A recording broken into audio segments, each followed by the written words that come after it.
communiste des Bouches-du-Rhône pour souligner sur le caractère de classe de cette guerre, une guerre qui oppose donc les monopoles russes et les monopoles occidentaux à travers les États-Unis, l'Union européenne, l'OTAN. Nous disons que ce conflit est un conflit qui oppose deux blocs impérialistes.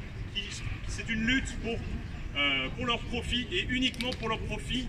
Les peuples du monde entier, et les travailleurs en particulier, n'ont aucun intérêt dans cette guerre. Nous le disons, nous le soulignons, car d'un côté, on nous dit qu'il faut envoyer des armes pour faire la paix, envoyer des canons César au régime de Kiev pour faire la paix. D'un autre côté, Poutine explique et tout le nationalisme russe explique par une volonté de construire un empire ou de dire que l'Ukraine n'a jamais existé, etc., de nier la nationalité ukrainienne, etc. Vous avez en tout cas deux blocs qui s'opposent, qui utilisent des arguments démagogiques et qui s'opposent sur la course au profit, à la conquête de marché, à la conquête des matières premières, en particulier du gaz en Ukraine. Et en fait, nous, en tant que travailleurs en France, non seulement on n'a aucun intérêt dans ce conflit qui intéresse que notre propre bourgeoisie. Si les Dassault sont extrêmement contents en fait d'envoyer des armes en Ukraine, pour eux ça leur fait des profits. À côté, derrière, c'est des commandes publiques avec l'État, donc derrière ça augmente la dette publique, donc derrière après c'est les travailleurs qui payent ça. Avec le hausse du coût de la vie, on apprend que tout est produit en Ukraine, mais en réalité c'est un argument,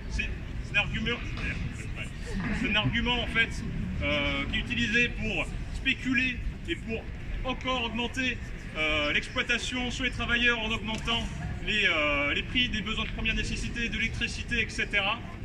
Donc, qu'est-ce que nous pouvons faire? Car c'est beau, en fait, de dénoncer une guerre, etc. Mais en fait, la bourgeoisie française, elle a un intérêt dans cette guerre.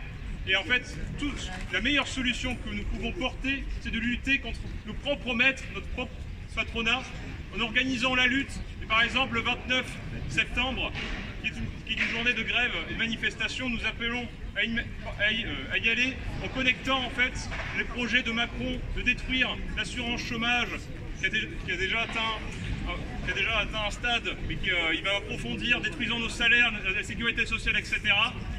À côté de ça, la guerre qui s'enlise en Ukraine, nous disons en fait tout cela est connecté. On a un ennemi commun, c'est les monopoles français. En tout cas, en France, on doit lutter contre notre propre impérialisme, contre nos propres maîtres. Et nous disons du coup de massifier, et nous appelons aussi à l'ensemble de la jeunesse de participer à cette date, mais également notre organisation appelle à participer au samedi 1er octobre à une journée d'action contre l'UE, l'OTAN, contre la guerre des impérialistes, contre la participation de la France dans ce conflit, en disant et en proclamant et en insistant que seule la lutte contre nos propres classes dirigeantes permettra, en construisant un rapport de force, permettra une issue favorable pour les peuples du monde entier et pour les travailleurs. Donc, et pour finir, notre slogan, pas de paix contre les classes, pas de guerre contre les peuples. Ouais.